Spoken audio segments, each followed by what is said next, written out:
As a child growing up in the 1960s, I was struck by the horrifying images of dogs and fire hoses unleashed on Black people.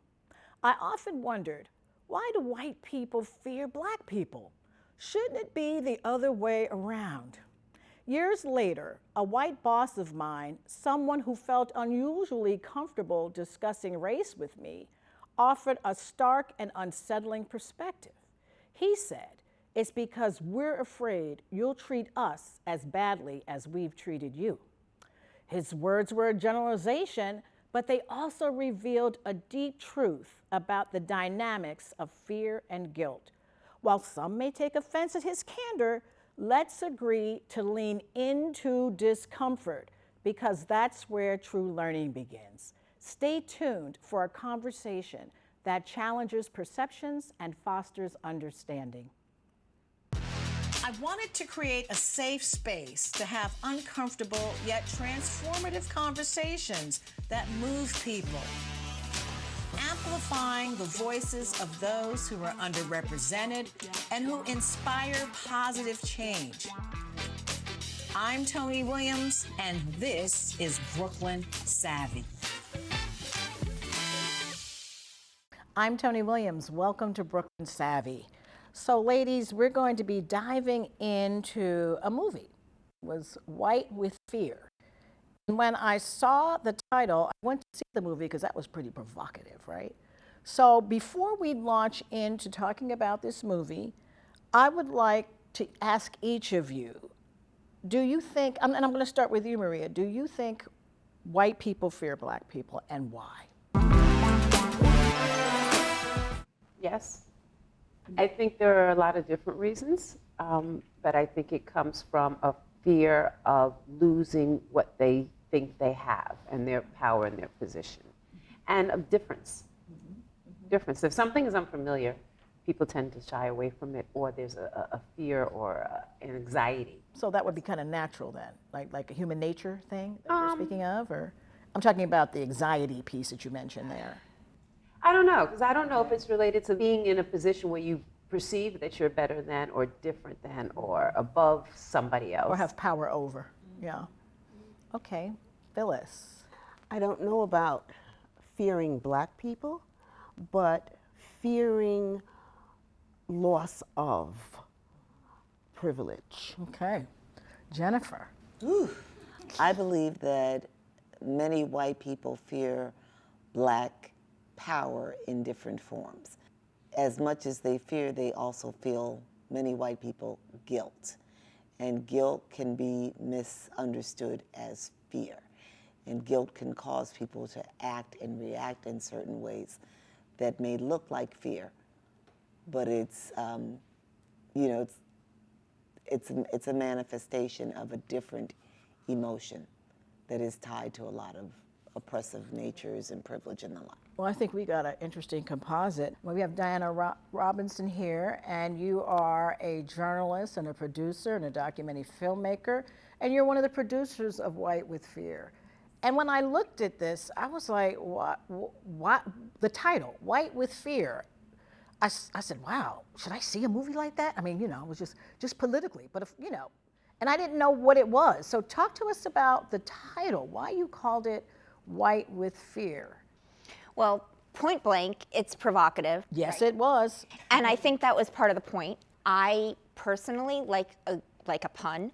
I think that the film really talks about systemic whipping up of white grievance and racial anxiety in the American populace, kind of as like a white fear industrial complex, with everything from politicians to their media allies to kind of a snowball rolling down a hill that starts to incorporate everybody who consumes the media and the political landscape into, where we are now.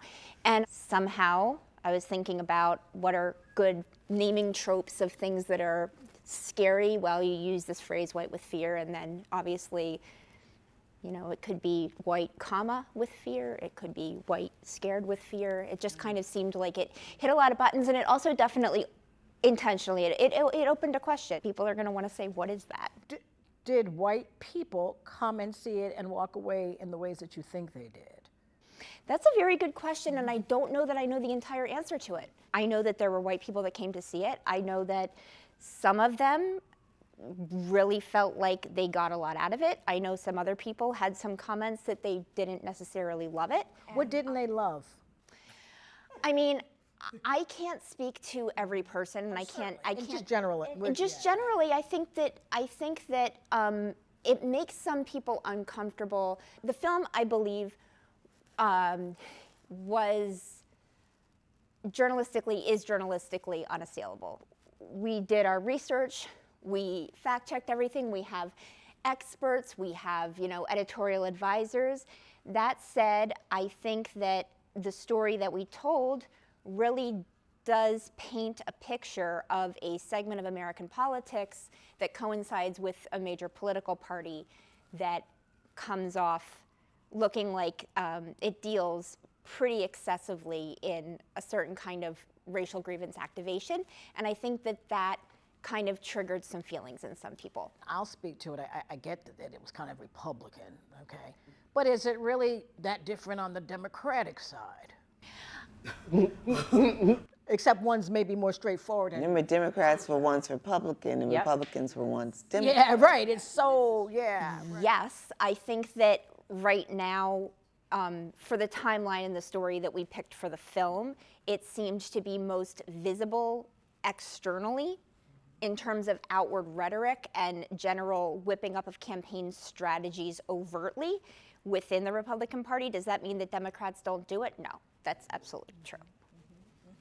In terms of this notion of whipping up fear, some examples, how they do it, the strategy. It's a strategy, essentially. It's a strategy. I mean, you can give it a number of origin points. For the sake of the film, we started it with Richard Nixon in the aftermath of the civil rights movement, which, a few of the panelists just mentioned that there was kind of a moment where Democrats became Republicans and Republicans became Democrats in the aftermath of the civil rights movement, or right around that moment.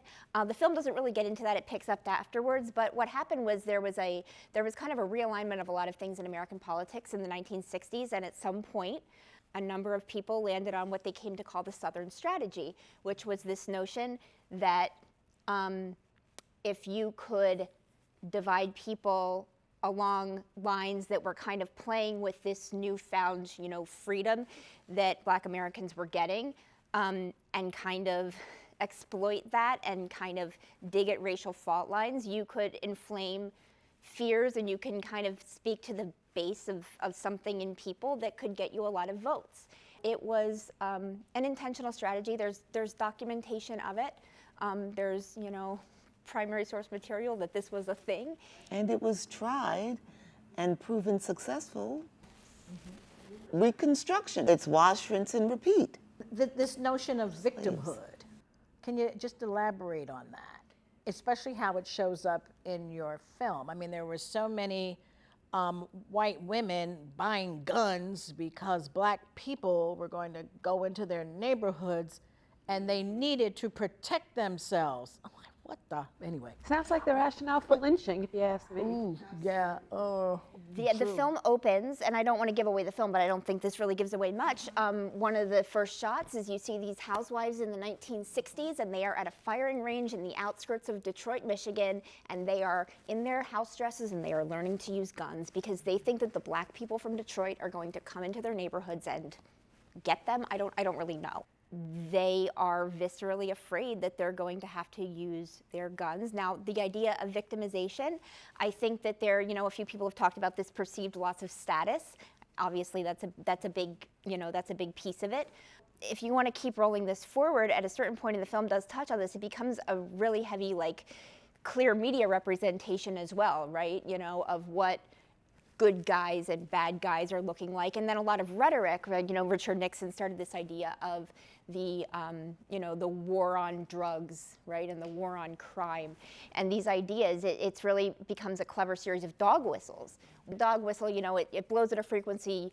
Human ears don't hear it. Dog ears can hear it, and it's a metaphor for political speech. So if I say a word like gangbanger, thug, those words, Urban.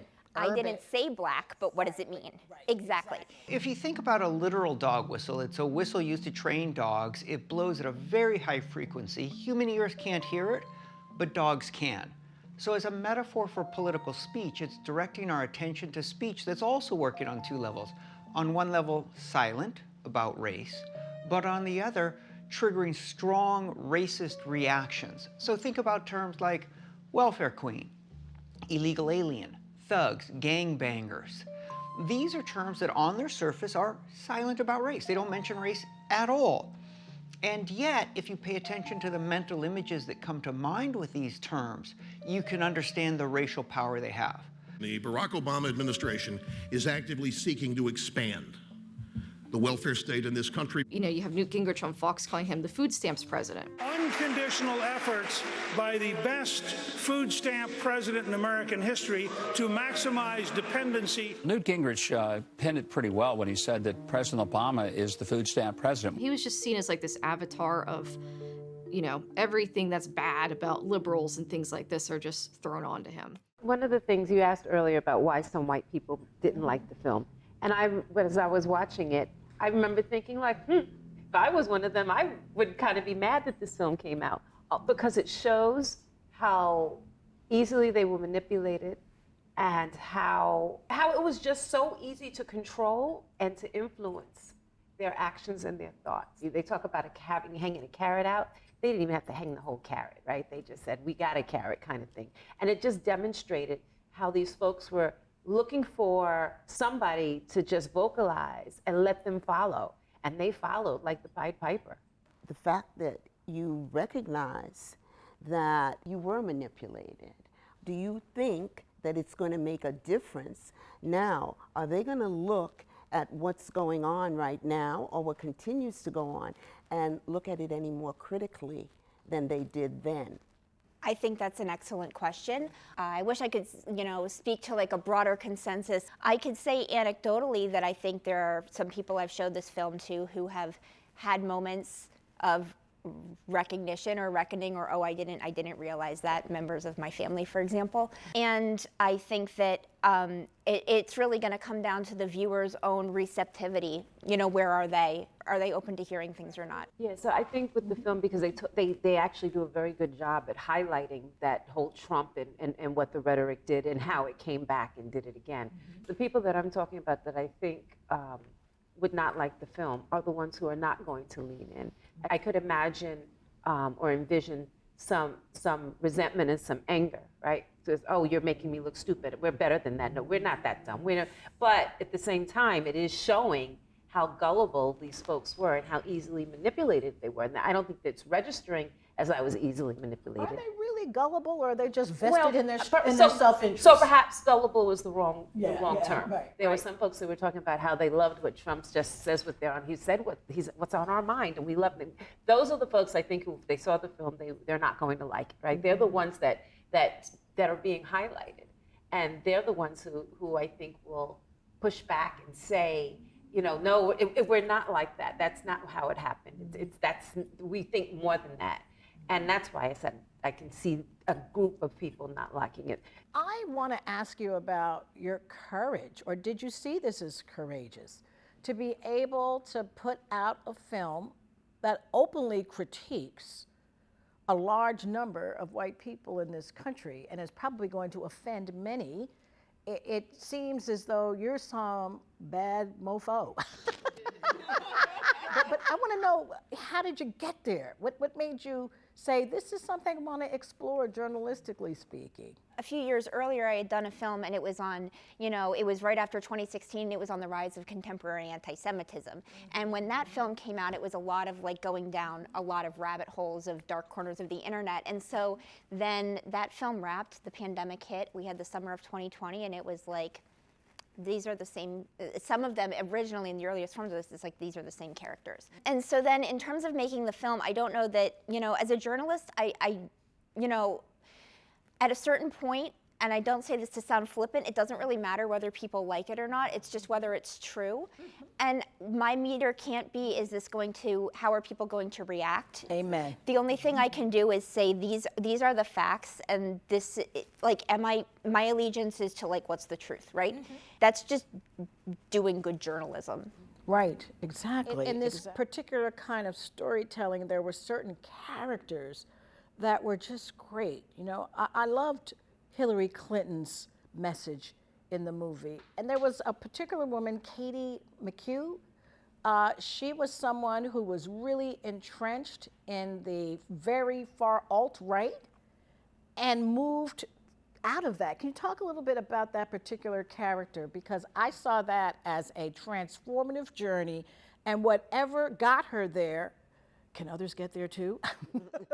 So Katie McHugh is a young woman who grew up in a very conservative household, grew up by her own, kind of illustration, watching, right-wing television and, making racist jokes with her parents. She came out of school, went into working for Breitbart News, and was, by her admission, openly racist. She, had a Twitter account that had a lot of just openly racist content. She was, kind of rehashing articles that were basically press releases from Stephen Miller and other people who were trying to kind of inflame the boat from within, certain kind of, at that point, fringe portions of the GOP. She went through at a certain point a transformation, and she realized that what she was doing was wrong, and she stopped and she left and rebuilt her whole identity from the ground up. I have tremendous respect for what she did, and speaks with us in the film from the inside about what she did with a level of candor and reflection about where she was, what she did, and then how she owns that, and how acknowledging that and then walking forward differently, but with a full awareness of being able to articulate from the inside what she did. I'm wondering, in terms of allyship, because we spend a lot of time talking about the fear, the victimization, all of what isn't working. Have you thought about doing something on allyship? Giving her an idea, starting with that lady, but on talking about how do we bridge so that my children and my children's children won't face this same situation that seems to be really undergirding this country. I think that's a great topic for a film. I think it's more like comrade. Accomplice. I want an accomplice. Right. I want an accomplice. I don't want an ally. I want somebody who's going to be in the dirt doing it with me. Oh, revolutionary. One of the things that always amazes me is when people stand up and lie. Lie to the point where it even sounds ridiculous. And they're willing to do that to evoke an emotion. And we see that happens over and over again to evoke that emotion of fear. And that's something that I'm gonna tell you is a big learning for me lately, as I see it in some of the most prominent people. And as you've done this work, I want to ask you, what stands out to you? What is one of those things that have just blown the top off? And before you answer that, can we just level set? Yeah. This is not just a white issue. When you have people in positions of authority and power, politicians who lie. Oh, yeah. So I just want to, I just think it's very important and use lies to instill fear in people. It happens here. Yes. In all of the research you've done, the really good, what stands out for you? What have you learned? What are one of those things that, is like, wow, you're aha? I come from a background in political journalism, so I don't think that seeing politicians lie was an eye-opener to me at this at this point in my career. I used to, cover a lot of public corruption when I was younger. That's more interesting, actually. And I don't mean that as a diss to any of the institutions or the politicians, but I don't think any of that surprises me. I think that what matters is that, quite frankly, I'm a TV producer by training, in addition to journalism, right? It's all kind of intertwined. And I think that good TV sells, and whatever sounds good on TV is what people are going to hear. You could say anything. You could give people the facts and they're going to say boring.